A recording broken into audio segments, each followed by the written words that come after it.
¿Qué tal? ¿Cómo están? Muy buenas tardes. Gracias a todos por recibirnos. Estamos el Beto y yo y todo el equipo aquí muy contentos porque es la transmisión número 100 de este Facebook Live. Entonces, y tenemos ahora un invitado especial, a Jesús Zambrano Grijalva. Jesús Zambrano Grijalva ha sido un hombre de la izquierda. Bienvenido, Jesús, a la Buenos días, don transmisión. Jesús. Buenas tardes. Este, para quien no te conozcan, pues tiene una gran trayectoria como diputado, como dirigente nacional del PRD, como ex candidato a gobernador de Sonora. Y Jesús, pues Chucho, muchas gracias por acompañarnos aquí en la transmisión número 100. Qué gusto que la celebremos contigo. Al contrario, Ricardo, amigas, amigos, digo amigas, porque yo no sé si haya compañeras, amigas presentes o es el club de Toby, pero muchas gracias, en verdad, por la invitación, la oportunidad de poder conversar en estos ratos con todos ustedes y particularmente con nuestro amigo Ricardo y estar en esto que ya me lo había adelantado Ricardo la semana pasada que nos Ajá, comunicamos de que sería la transmisión número 100. Entonces, así pues es es. un honor para un servidor también estar en esta posibilidad, en esta oportunidad. Muchas gracias, Chucho. Hablar de la izquierda en México reciente se tiene que hablar forzosamente, y más en Sonora, sobre todo se tiene que hablar de Jesús Zambrano Grijalva, de Chucho Zambrano, del Tragabalas, un hombre formador de muchos cuadros sonorenses, y hay tanto que platicar. En la plática esta, como todo, causa controversia, pero creo que es importante. Y yo empezaría con... Ayer estuvo López Obrador aquí en Sonora. No sé cuántas veces ha venido desde que es presidente de la República, pero por mucho es el presidente que más ha asistido. Vino a inaugurar una presa que ya estaba en funciones, que un día antes había sido clausurada por el INA, la presa Pilares, y también donde hay demandas de los guarijillos que no se sintieron escuchados. Después de ahí se trasladó a Ciudad Obregón, se hospedó en el cuartel militar, lo que yo creo que es un insultado, porque yo no recuerdo otro presidente que se hospede en cuarteles militares. Y después de ahí dio la mañanera, donde invitó a 3 medios locales de Sonora, realmente a uno de importancia y otros como que eran paleros ahí de funcionarios municipales. Y después se va con los yaquis y llega por la puerta de atrás. Tú conoces muy bien los territorios yaquis, llega por Vicán Pueblo para evadir la responsabilidad del bloqueo que había. Y con los yaquis nuevamente se hace acompañar de Lázaro Cárdenas, obviamente con una estrategia, pero llega a las mismas promesas, llega una comisión de esas del estilo Echeverría, que para todos formaban comisiones, y que decía también que cuando quisiera que algo no funcionara, creo que fue Adolfo López Mateos, es crear una comisión. Entonces, ¿cómo ves en resumen a la visita del presidente seguida a distancia, como la seguimos todos aparte realmente? No sé si te haya tenido la oportunidad de enterarte de esto, Chucho. Sí, sí, he estado, por supuesto, al tanto en general de las actividades de López Obrador y especialmente, por supuesto, ahora que anduvo allá en nuestra querida tierra sonorense. Mm, Y la verdad es que esta práctica de efectuar, bueno, de llegar a pernoctar, de hecho, descansar a cuarteles militares, alguien que durante toda su campaña denostó, por cierto, al ejército mexicano, y que hasta dijo que si por él fuera lo desaparecería y lo convertiría en guardia nacional. Ahora no ha hecho ni una ni otra cosa, por cierto, y más Claro. bien lo que ha estado sucediendo es que se ha estado prácticamente entregando en brazos de las fuerzas militares de nuestro país, otorgándoles responsabilidades y dándoles funciones que no hubiéramos pensado en alguien que se pudiera definir cercanamente a ser un presidente de izquierda, entre comillas, que, dicho sea de paso, para mí, en mi valoración, no tiene absolutamente nada de izquierda el desempeño de López Obrador, y menos por este tipo de actitudes y de comportamientos. En el mejor de los casos diría, pues es un populista al estilo, como ya lo referiste muy bien, Ricardo, de lo que en su momento fue López Mateos, su desempeño, o lo que sería después Luis Echeverría. Pero toda esta actitud que tiene de ir a guarecerse prácticamente a un cuartel militar en donde sabe que no van a ir a protestarle nadie, lo han esperado más bien afuera de los cuarteles a donde ha ido en varias partes de la República para presentarle protestas, exigencias, etcétera, de demandas, de promesas no cumplidas. Y ahora con esta actitud que asume efectivamente de frente a las exigencias de los gobernadores yaquis, donde por cierto no fue invitada la gobernadora Pavlovich del Así es. estado. Parece que en la mañana la bajaron del carro y le dijeron que siempre no debía ir con los yaquis ella. Pues es algo en verdad Absurdo. eh, absolutamente denigrante, incluso en el trato para un gobernante y en este caso para la gobernadora Claudia Pavlovich. Entonces, y luego, pues lo que les prometió, fíjate, Ricardo, a los yaquis es una suerte de esas ofertas que se hacen, de compromisos, entre comillas, que se hacen por un gobernante, de un sí, pero quién sabe, ¿eh? O sea, lo que tú decías, una comisión, formar comisiones es luego, eh, como suele decirse, por lo menos en el argot de los partidos políticos, formar una comisión es para que pueda salir de allí una especie de camello con 4 jorobas o algo por el estilo, ¿no? O sea, siempre, o algún adefesio, o algún alebrije, en nuestro caso referido de los oaxaqueños. Bueno, entonces, eh, pero que termina no sirviendo para nada. Entonces, sí, les prometo estudiar, revisar y ver si se cambia el curso del el trazo del gasoducto.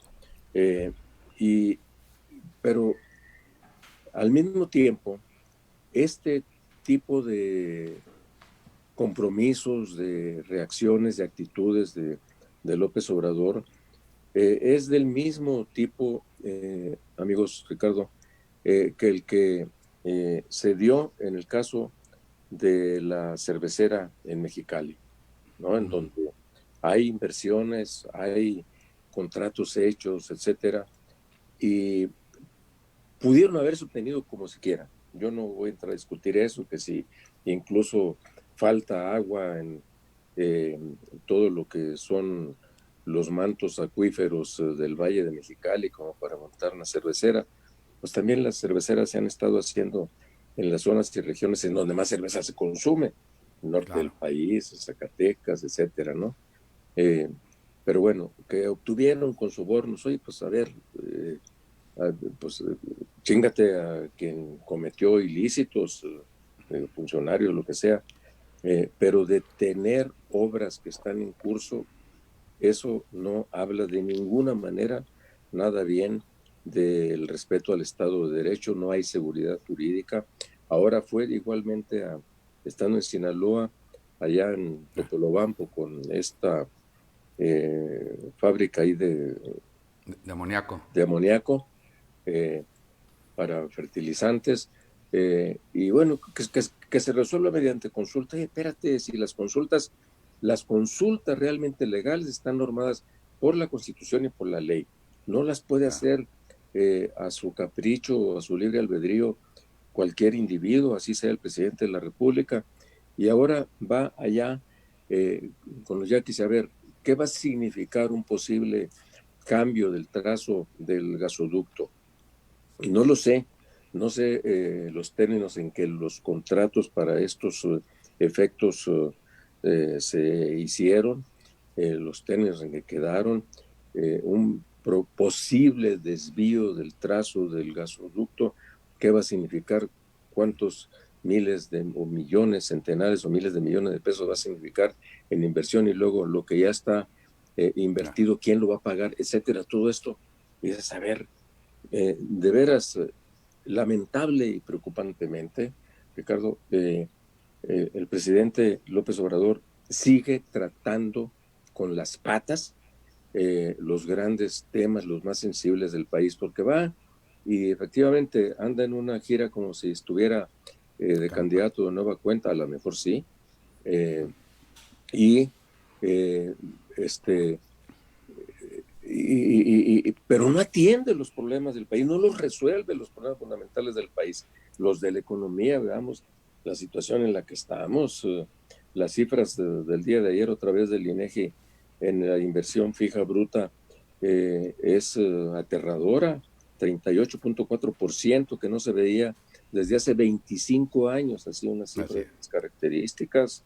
Entonces hay un retroceso en muchos rubros, de hasta 20, en este caso de 25 años, en el manejo de la economía, ya no digamos los más de 50,000 muertos, 50,500 el día de ayer, según cifras oficiales, y según otras cifras de posibles infectados por el COVID, andamos arriba de los 60,000, ya no digamos la cifra de contagiados, que andamos ya cercanos al 500,000 de personas. En fin, si, vele por donde, veámosle por donde le veamos, y no es que uno quiera ser catastrofista ni nada por el estilo, por ser críticos. Si hubiera cosas que se tuvieran que reconocer, habría que hacerlo sin empacho alguno, Claro. independientemente de que hoy estamos en la oposición. Entonces, esta es mi valoración sobre la gira esta por Sonora por parte de López Obrador, y mis consideraciones y valoraciones sobre el significado de ello en el marco, en el escenario de lo que hoy está pasando con su gobierno en todo el país. Sucede mucho eso, que va de las responsabilidades, se va de comprometerse o se compromete sin sustento o sin conocimiento a lo que lo está haciendo. Parece que firma papeles en blanco. Y obviamente que los yaquis están muy acostumbrados a tratar con gobernantes que les han prometido tantísimas cosas. Eh, pero que no haya enviado con tiempo. Obviamente que tú conoces mucho de esto. Antes de que asista un funcionario público de nivel, un presidente, un gobernador, pues se manda un equipo a distensar la situación, a tratar de que el presidente o el gobernante llegue únicamente a testiguar y a terminar de acordar ahí los asuntos.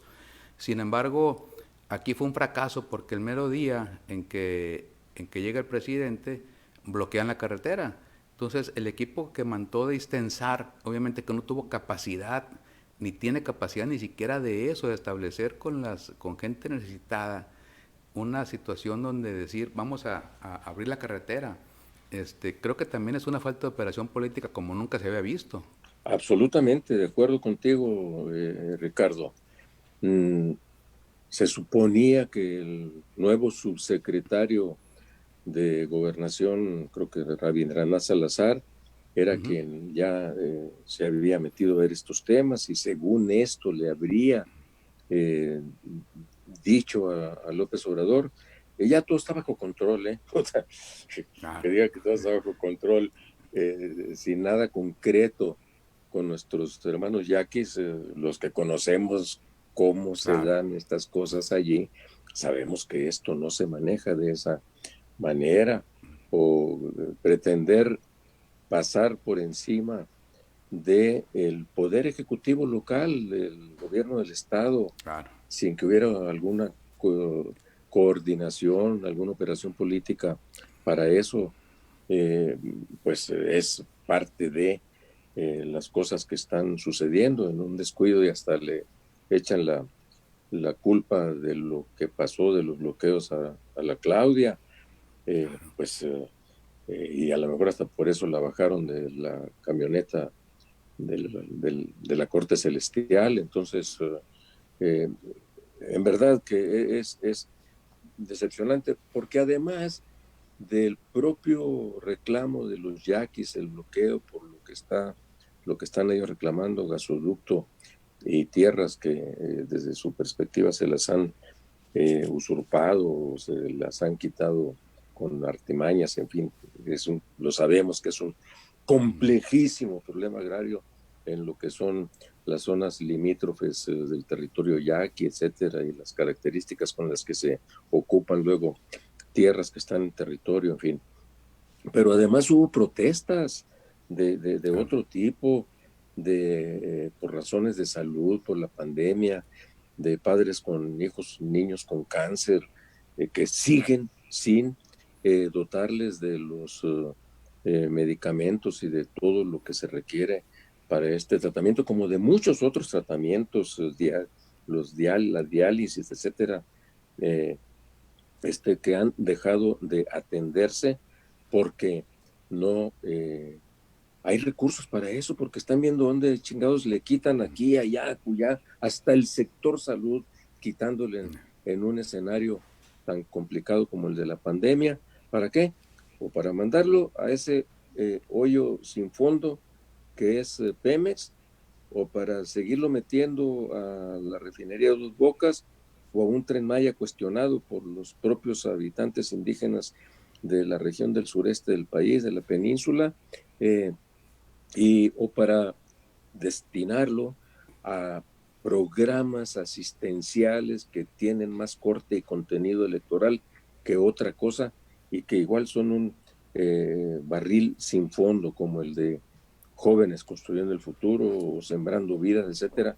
Es el día que ojalá y así suceda, le hagamos una auditoría a esos programas, a ver cuántos van a ir a la cárcel, por Claro. un indebido e irresponsable manejo de recursos públicos de centenares de miles de millones de pesos. Los delegados, Chucho, traen las tarjetas de bienestar en la bolsa y las reparten como si fueran, pues ahora sí, tarjetas navideñas, caramba. Exactamente, Sin ningún estudio, están llegando ya porque no hayan cómo, les ponen metas para que entreguen. Y efectivamente, creo que dista mucho de un gobierno de izquierda, pero sí de un gobierno muy populista, donde están repartiendo dinero como en los tiempos de Echeverría, donde decía a quien le pidieran había para dar, ¿no? Y las condiciones del país obviamente que eran muy diferentes a las claro, actuales, claro. en muchas mejores condición económica, pero, pero sí fue, y ahorita que estamos aquí en la pandemia, con todos los problemas, tú sabes las condiciones de Sonora, del calor, leí un artículo donde el consumo industrial de electricidad en Estados Unidos a raíz de la pandemia bajó tremendamente por la paralización que hubo también económica, que lo mismo debe haber sucedido en México. Varias plantas importantes cerraron por la pandemia. Sin embargo, el consumo doméstico pues se fue por las nubes.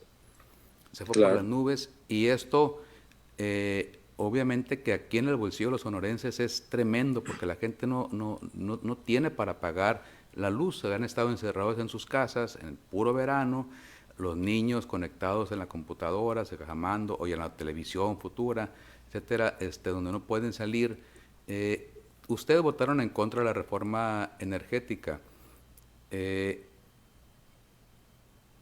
¿Crees tú que hubiera sido diferente antes o mejor la alta tarifa de energía, si se pueden haber abatido los altos precios del combustible, y la otra, la situación, como bien lo dices, de Pemex, que es un barril sin fondo, pero como nunca en la historia? ¿Crees que se hubiera mejorado algo? ¿Cuál es a tiempo pasado? ¿Cómo estaríamos mejor? sí, mira, Ricardo, nosotros como PRD, incluso todavía el ingeniero Cuauhtémoc Cárdenas junto con nosotros, presentamos una propuesta integral de reforma energética que buscaba combinar lo mejor de lo que debiera ser una empresa productiva del Estado, que fue en lo que, por lo menos en el texto constitucional y legal, se quedó establecido de hacer de Pemex una empresa productiva del Estado que estuviera con los mismos mecanismos que tiene una empresa competitiva a nivel mundial, con consejos de administración que vigilar todas sus operaciones y que al mismo tiempo le abriera el camino para hacer cadenas productivas que permitieran una mayor participación de la empresa privada nacional e internacional, transnacional, y que al mismo tiempo llevara a que Pemex se manejara invirtiendo más en su modernización, en innovación científica y tecnológica para nuevas exploraciones, para tener recursos para poder extraer petróleos de aguas no solo someras,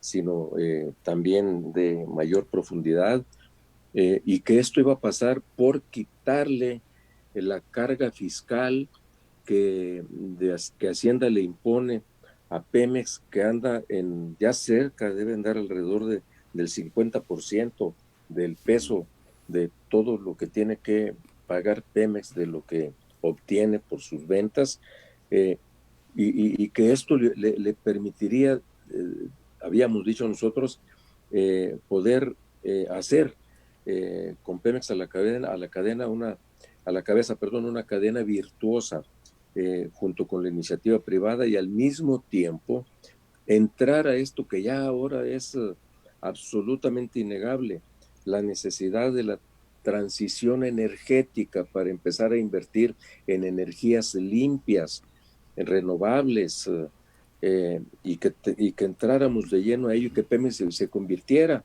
en cabeza de este proceso de transición energética. Eh, y que esto al mismo tiempo iba a llevar a que bajaran los precios de los energéticos, incluyendo desde luego una necesaria reforma profunda a todo lo que es el sistema eléctrico nacional.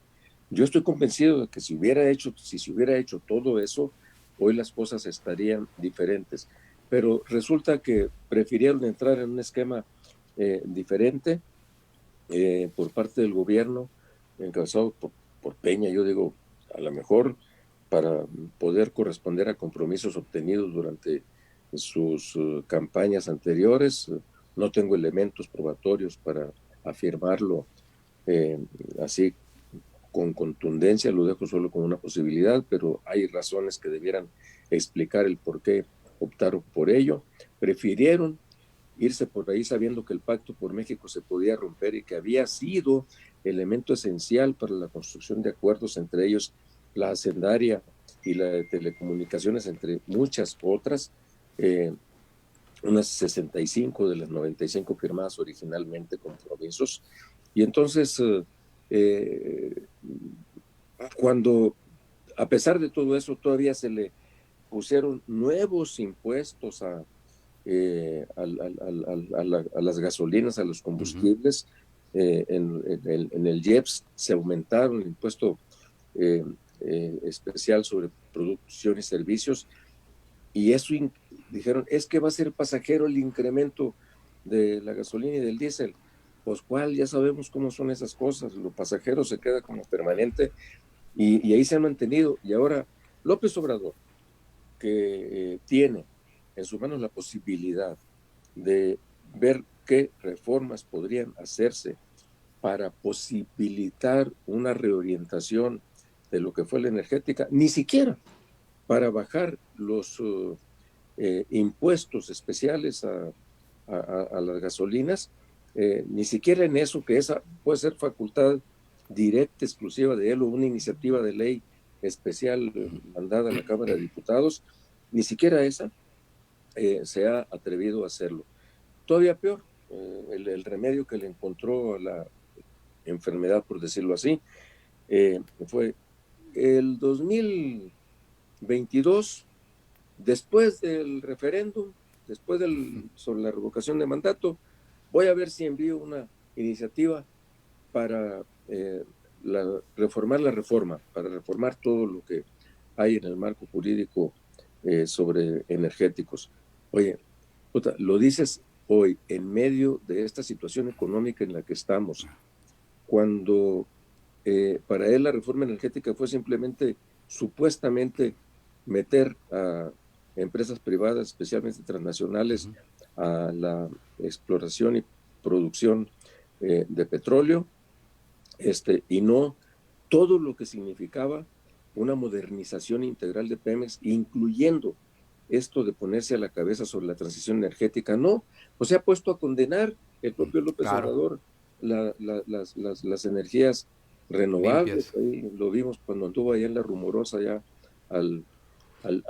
más al noroeste todavía de nuestra querida Sonora, ¿no? Entonces, Con un cuidaperros. con un cuidaperros, ¿no? Dándole lecciones Sí, de ecología, chinga, pues no. Ahora claro. sí que eso es un exceso. Entonces, claro, todo esto que estoy diciendo, tratando de responder a tu pregunta, Ricardo, pues es un escenario de lo que pudo haber sido.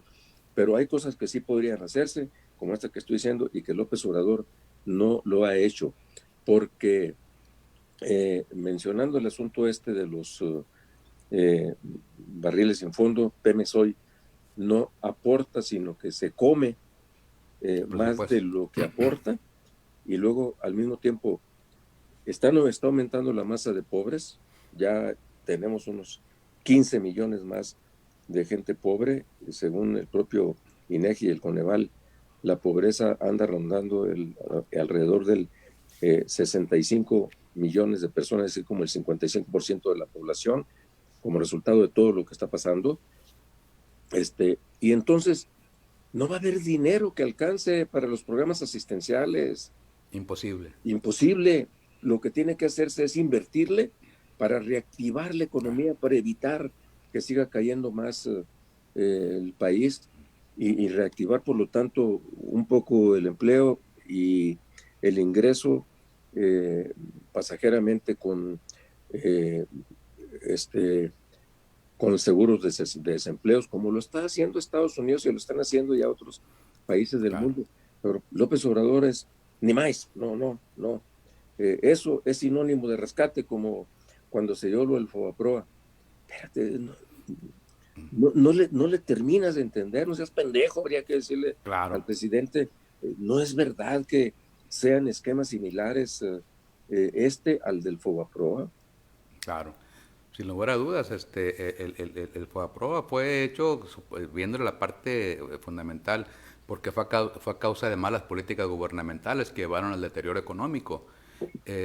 Y el gobierno sintió probablemente corresponsabilidad de haber causado la misma desastre.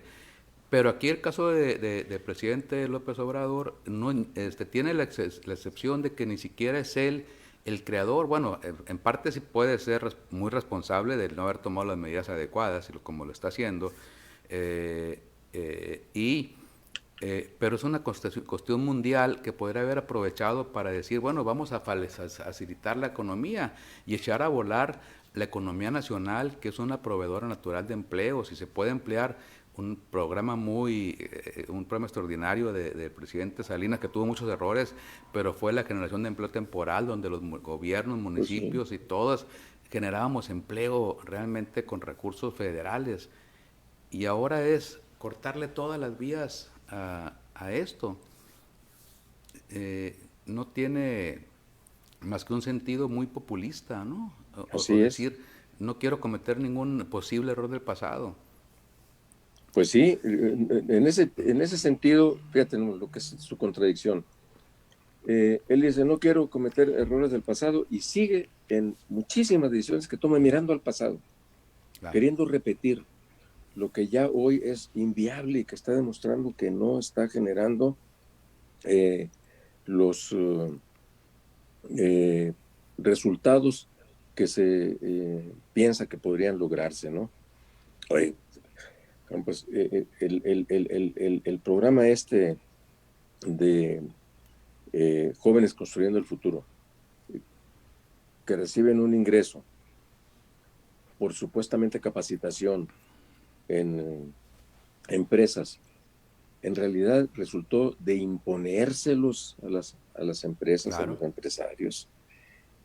Y toda la información de que se dispone es que cuando mucho, entre el 8 y el 10% de los que entraron en los padrones originales de este programa Siguen trabajando. siguen trabajando, se están capacitando, los demás siguen cobrando y sepa la chingada dónde están.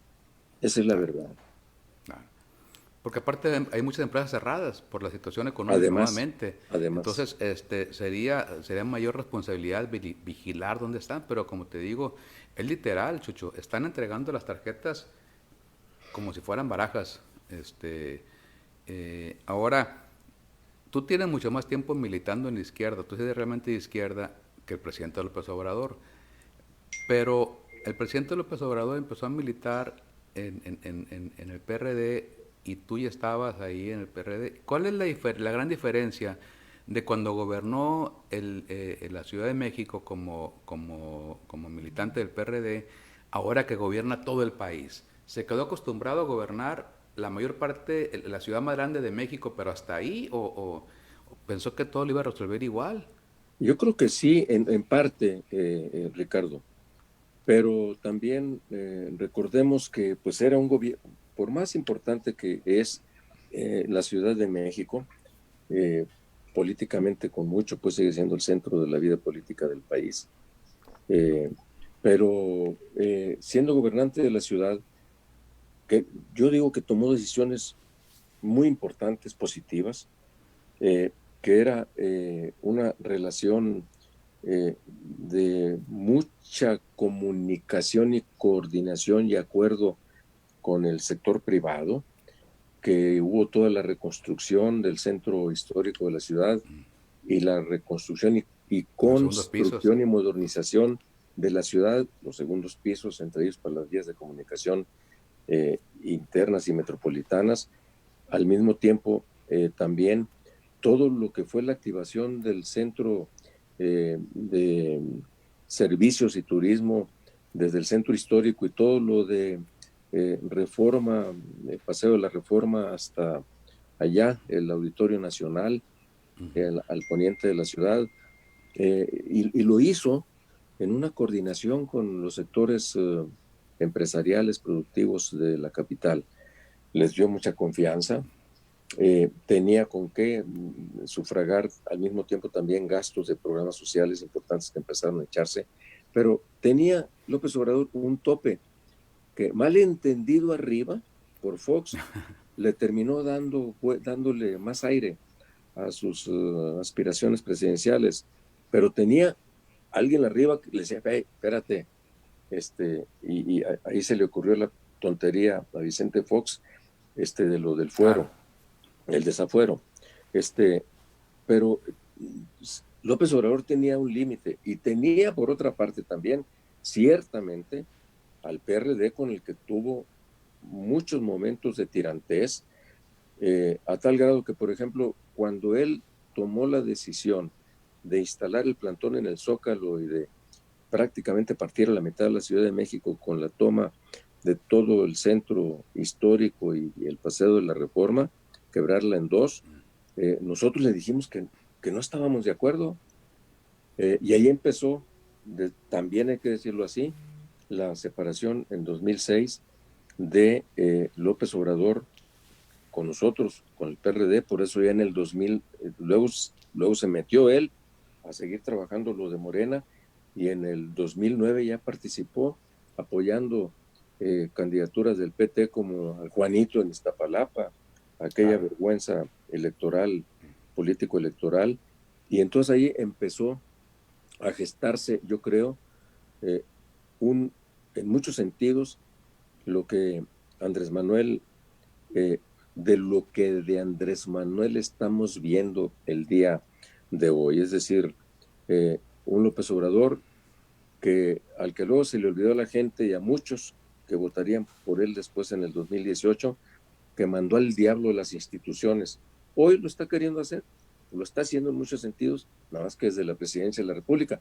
Ya no tiene topes arriba, ya no tiene tampoco a un PRD, porque tiene un partido que construyó a su imagen y semejanza, que fuera instrumento absoluto de sus decisiones y que no fuera tampoco de alguna manera su contrapeso o alguna suerte de contención, de esquema de contención.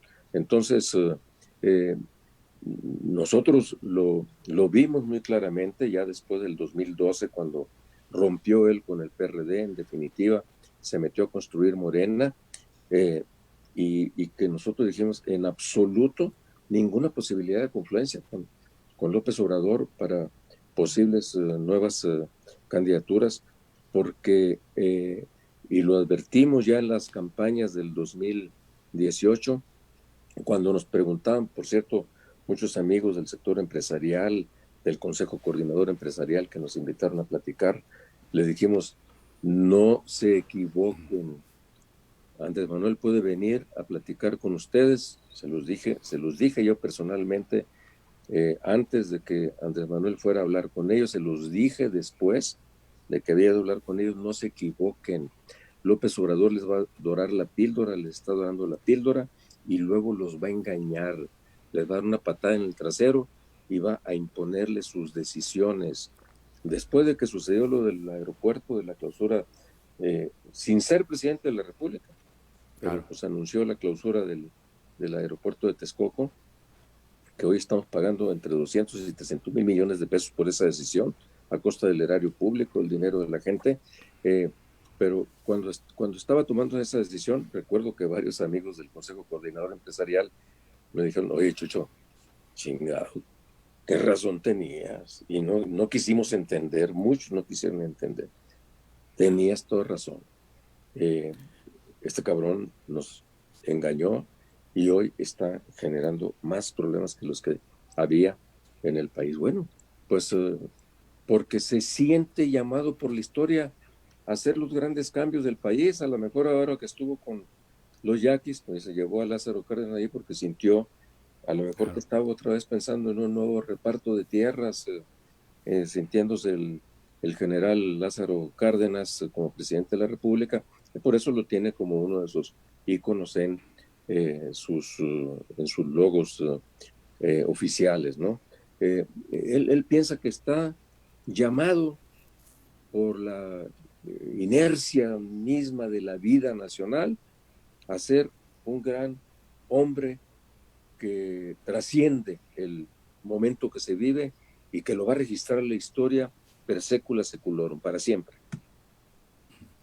Cuando estuvo en el gobierno del DF, acostumbraba a sentarse en el escritorio, tener reuniones y hacer juntas, porque ahora pareciera ser, Chucho, que se la pasa de gira y como en el cotorreo, ¿no?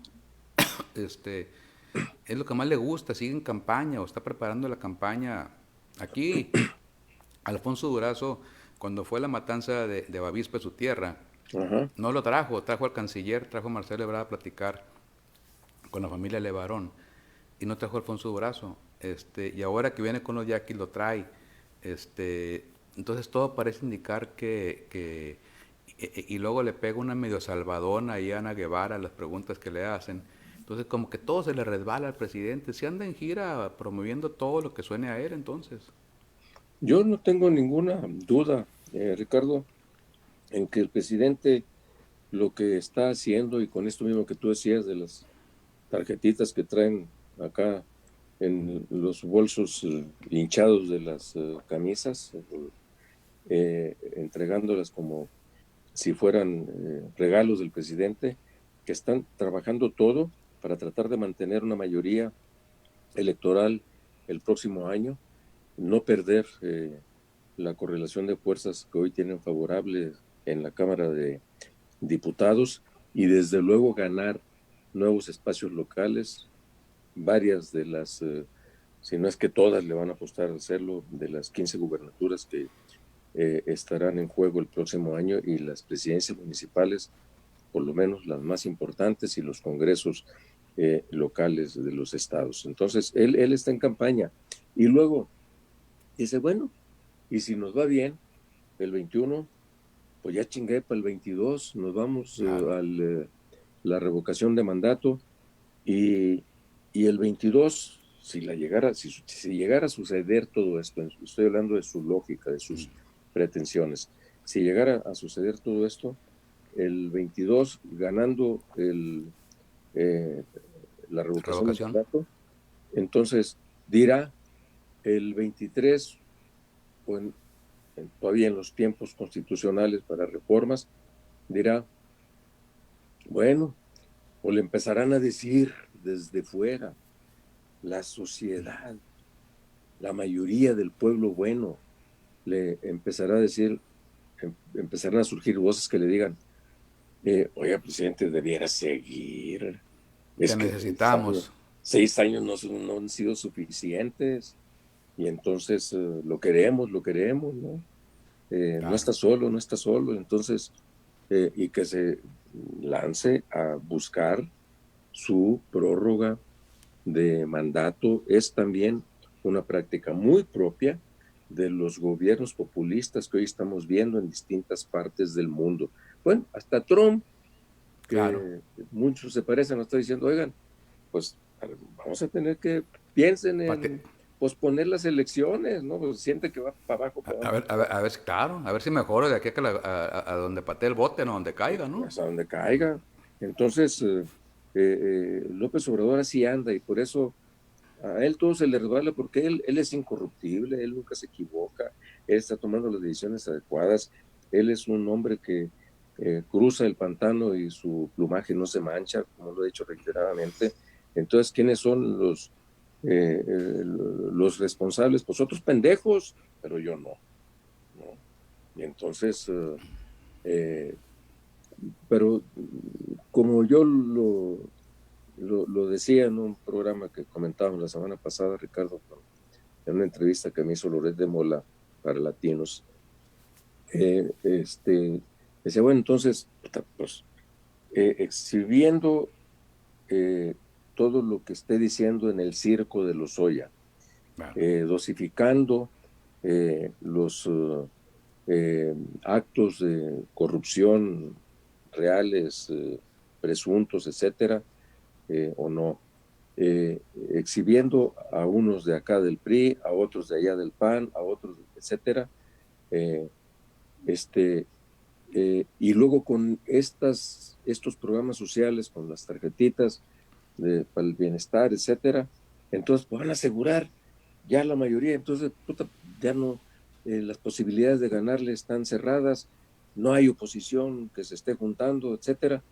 Y yo le decía, y lo sostengo, lo refiero, lo traía para comentarlo aquí también, es, no, a ver, eh, la realidad que es más cabrona que las pretensiones de cualquiera se va a terminar imponiendo.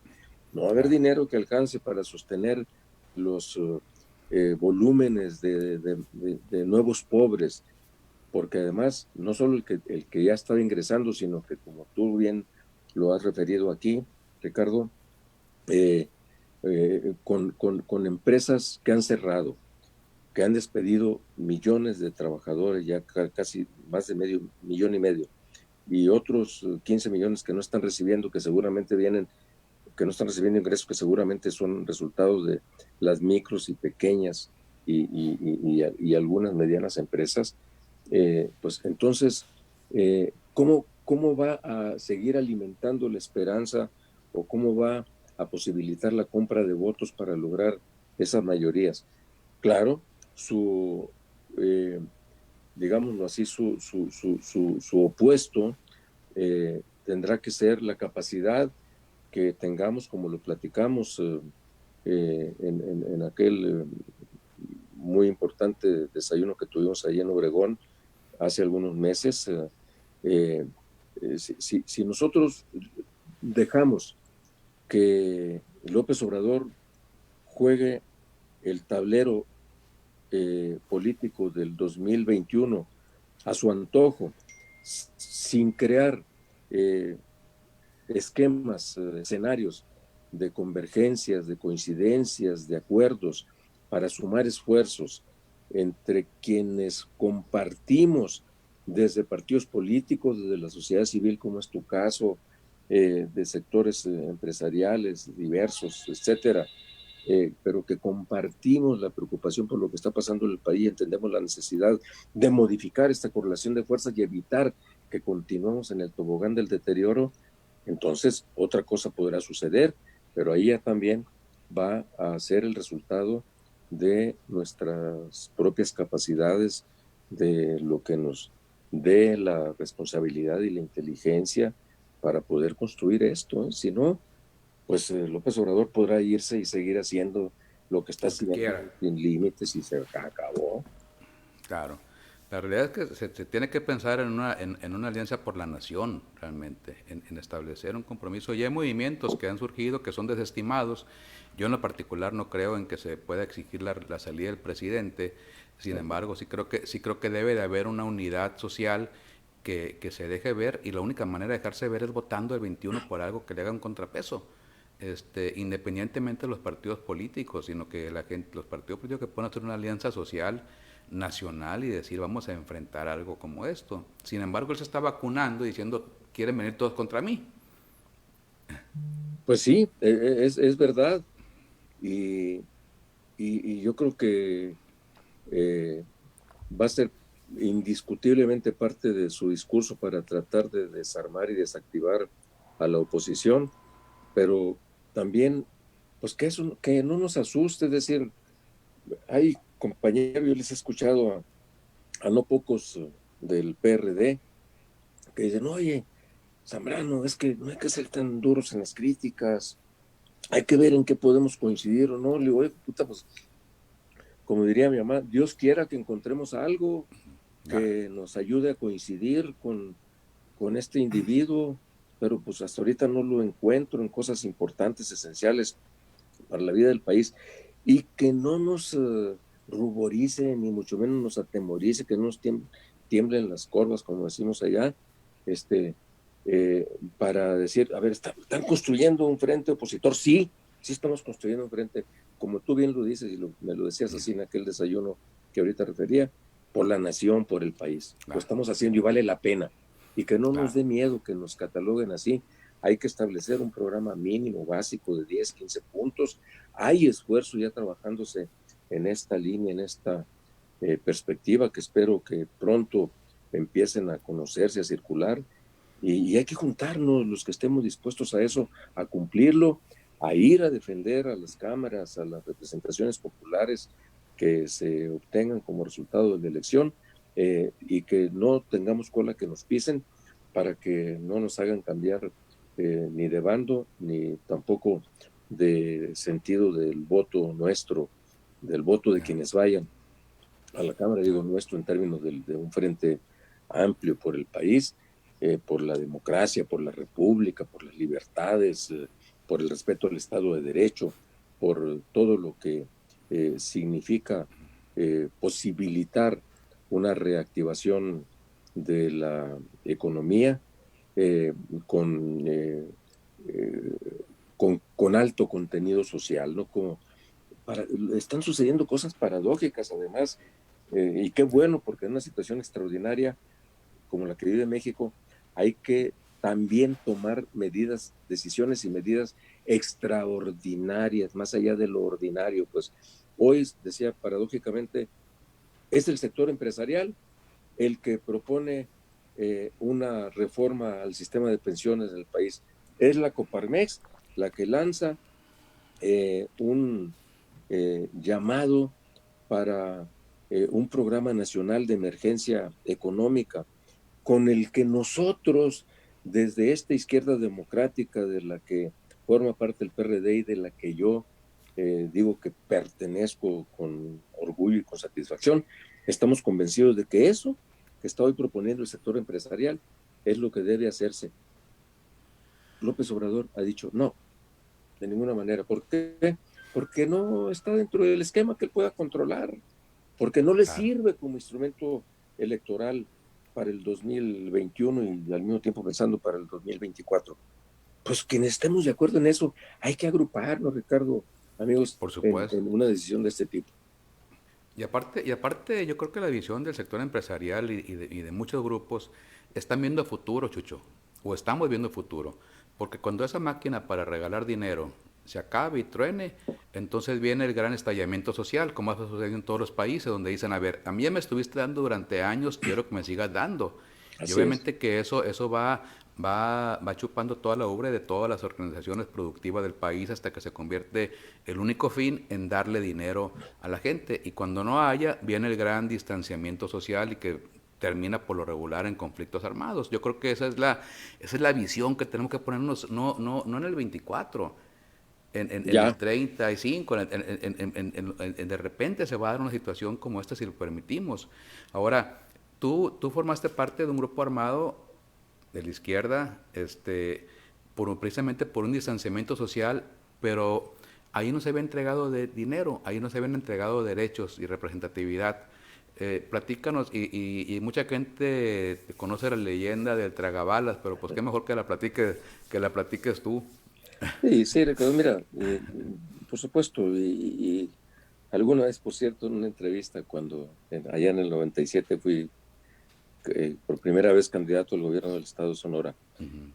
me preguntaban en el periódico El Imparcial, oye Jesús Zambrano, tú fuiste guerrillero, anduviste con las armas en la mano luchando contra el gobierno y ahora estás acá por la vía electoral. Eh, y qué sientes por eso? Le digo, en primer lugar, yo no me siento culpable, yo me siento orgulloso de mi pasado. Eran otros tiempos, eran aquellos en los que si organizabas algún movimiento social eh, en demanda de algo, te garroteaban, te metían a la cárcel, te despedían del trabajo, o te desaparecían o te mataban simplemente.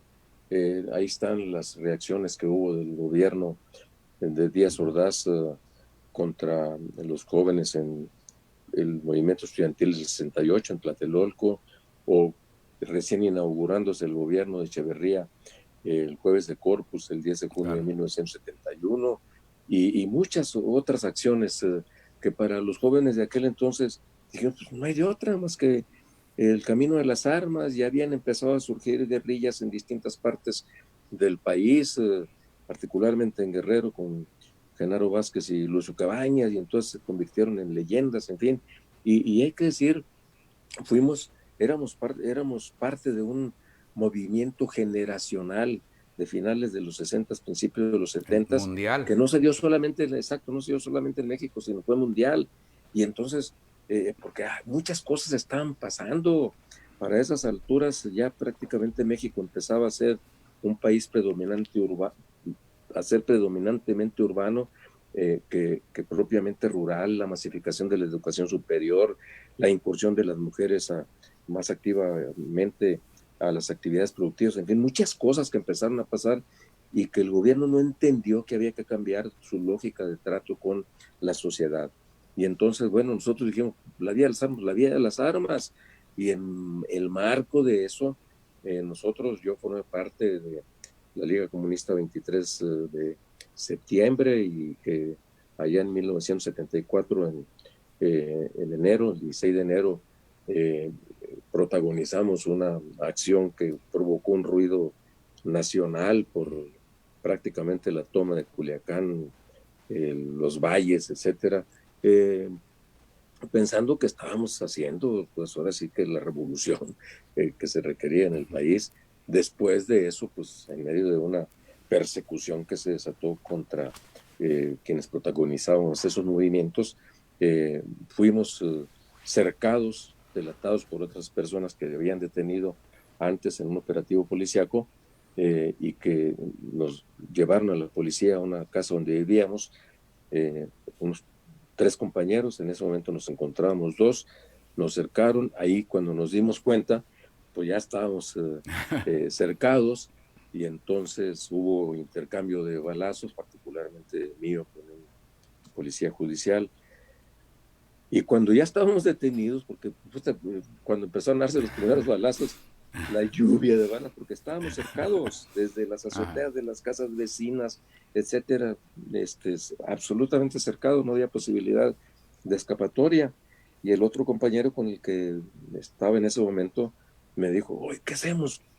Este, me decía, mi seudónimo era Lalo en aquel entonces, me dice, ¿qué hacemos, amigo Lalo? ¿Damos el enfrentamiento? Le dije, oye, si damos el enfrentamiento nos van a matar. Así, en medio de la balacera. Y entonces, y le digo, y si nos entregamos, pues puede ser que salgamos vivos de los interrogatorios a los que están acostumbrados estos cabrones en la tortura, y si quedamos vivos en la cárcel, pues algún día podremos salir. Ese fue el razonamiento, y está bien, nos entregamos. Y ya les grité, está bien, no disparen, nos entregamos.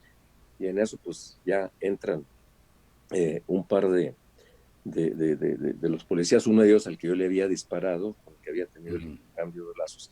Y entonces, tú me disparaste, hijo de tu pinche madre. Y estábamos ya con las manos en alto, y está bien, ya estamos entregados, ya nos rendimos. Pero tú me disparaste, cabrón, y pum, me dispara un balazo. Y yo sentí que me rozó por mi oreja izquierda.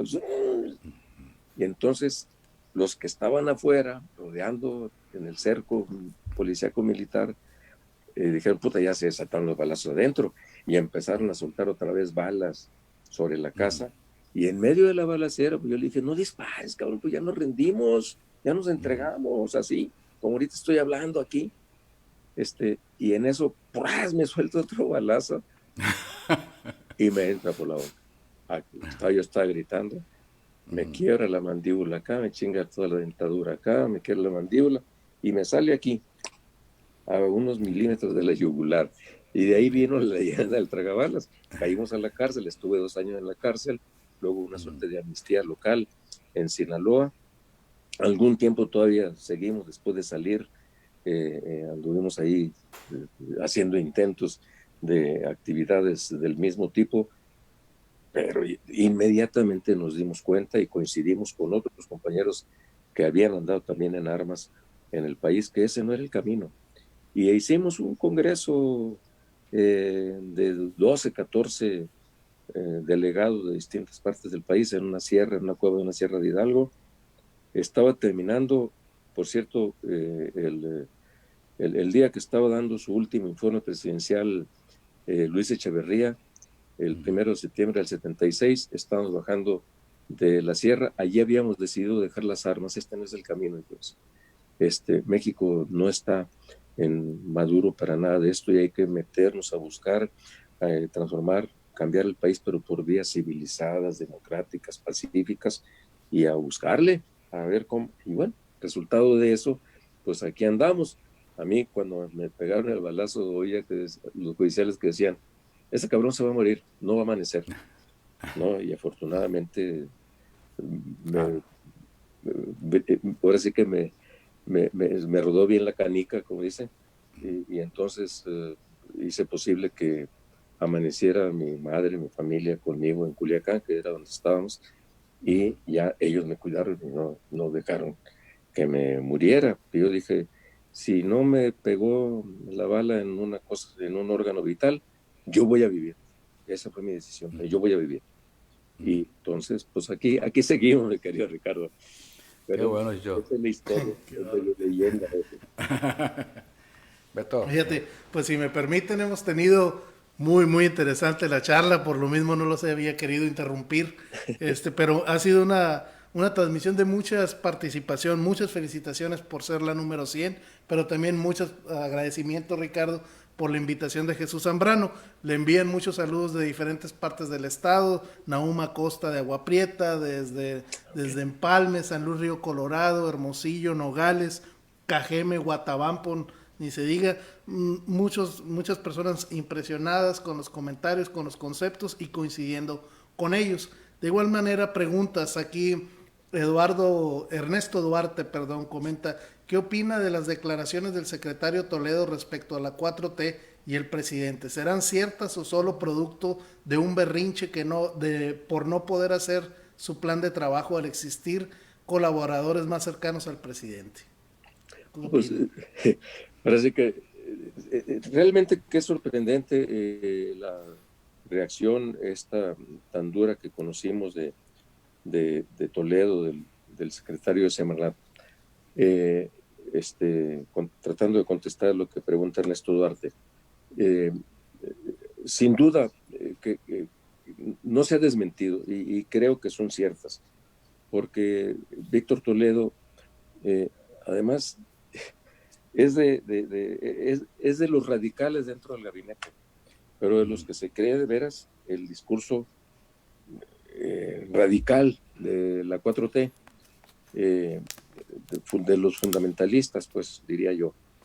Es de los que dijo que cuando anduvo en los valles de Oaxaca, allá donde hay estos generadores de energía eólica, los molinos de viento que decía el Quijote, dijo que eso le robaba el aire y el oxígeno a los indígenas y que había que buscar pararlo, ¿no? Entonces su jefe no estaba menos chiflado en eso cuando anduvo en la Rumorosa. Y entonces yo sí creo que es cierto, porque hay serias contradicciones adentro, eso sí lo sabemos, que hay quienes desde el fundamentalismo López Obradorista dicen estos que quieren que la empresa privada tenga un mayor papel, como Alfonso Romo y otros, son adversarios de la 4T. Entonces hay que buscar eliminarlos, hay que buscar neutralizarlos, etcétera, ¿no? Y yo creo que este secretario no va a durar mucho ahí, ¿eh?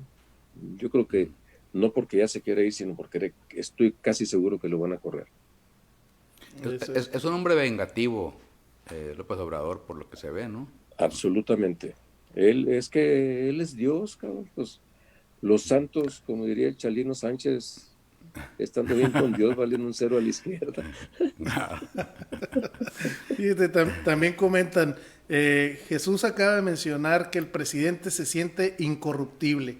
Y he escuchado a muchos líderes de opinión decir, el presidente es un hombre bien intencionado, honesto. Dice, Jesús, usted que lo conoce y lo vio trabajar como jefe de gobierno, ¿realmente es un hombre honesto, bien intencionado e incorruptible? Saludos. No, mira, yo creo que pesan más los hechos que los dichos, porque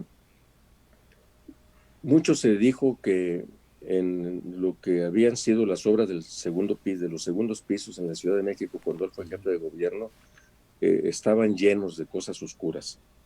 Y por cierto, cuando le empezaron a exigir que diera información por la vía del InfoDF en aquel entonces, decidieron meter a resguardo toda la información, planos, etcétera, diseños arquitectónicos, cálculos de ingeniería, a reserva por 20 años, ¿no? Ya dentro de poco pueden estarse venciendo. Pero hoy, por ejemplo, que se han hecho denuncias muy claras sobre varios de sus funcionarios, particularmente Bartlett, y luego después el hijo de Bartlett, que simplemente ya le han negado que pueda ser contratado, pero nada, ninguna responsabilidad, o la funcionaria, la titular de la función pública, Eréndira Sandoval, y su esposo Ackerman, que se hicieron de una buena cantidad de inmuebles en los últimos 4 o 5 años, siendo maestros universitarios, y no tienen cómo demostrar la manera en que los adquirieron. Pero más allá de eso, hoy, por ejemplo, el hecho de que 9 de cada 10 contratos de servicios y de obras públicas importantes sean dados por asignación directa, pues no más porque él dice que ahí no hay corrupción y que por lo tanto la excepción contemplada por la Constitución y por las leyes en la materia, que dicen que todos los contratos de más de ciertos montos que haga el sector público con el privado deben estar sujetos a licitación pública. Solo por excepción y justificando las causas extraordinarias de esa excepcionalidad es cómo se podrán otorgar por vía restringida, por licitación restringida o por asignación directa contratos. No, pues hoy es al revés. O sea, el camino para la corrupción ahí está dado. Y el presidente justifica plenamente todo eso. Y en el caso del sector salud, por cierto, con esa justificación de la lucha contra la corrupción, vean ahora lo que está pasando, que se le otorgaron manos libres, manga ancha, para hacer licitaciones en el exterior para la compra de medicinas, y a ver qué va a pasar también, por cierto, con todo eso y con la empresa farmacéutica mexicana, ¿no? Las que producen acá, y qué va a pasar con el empleo de miles de trabajadores que han venido laborando en empresas de producción de productos farmacéuticos en nuestro país. Entonces, dicen que en cofre abierto, la tentación hasta el más del justo ladrón, peca. hasta el gusto peca. Así es. Pues como lo anticipamos, la hora se nos fue volando. Ya, de hecho, ya rebasamos un poquito el tiempo, pero pues ha sido muchos conceptos muy interesantes. Invitarlo, Jesús, a un comentario final y pedirle a Ricardo cerrar la transmisión. Adelante, por favor.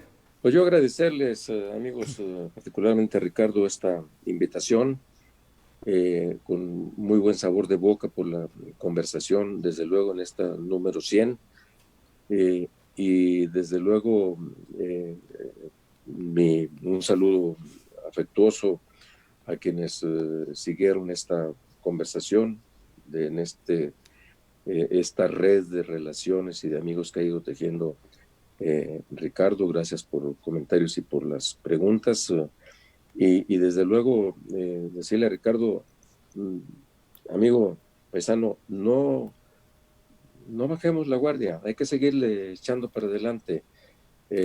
Hay un compromiso muy fuerte que debemos hacer valer, de ayudar a la construcción de este Frente Amplio por México, por el país, por nuestro Estado. No hay que permitir que continuemos en la senda, en la ruta, en el tobogán del deterioro. Y tú, pues eres una persona clave, muy importante en el tejido de esta suma de esfuerzos. Muchísimas gracias, Chucho. Te agradezco tus conceptos. Sin lugar a dudas, yo estoy bien enfocado en hacer las cosas. Hay gente que criticaba ahora, porque pues para todo hay oportunidades de criticar, que la participación, la invitación tuya a una transmisión, yo no sé, la gente, pues era un nombre importante, pero independientemente de eso, para mí, como te lo he comentado, es muy importante conocer el pensamiento de la izquierda progresista realmente, de alguien que tenga la visión, porque uno cuando es electo, como espero serlo, es electo por una parte de la población, pero tiene que gobernar para todos.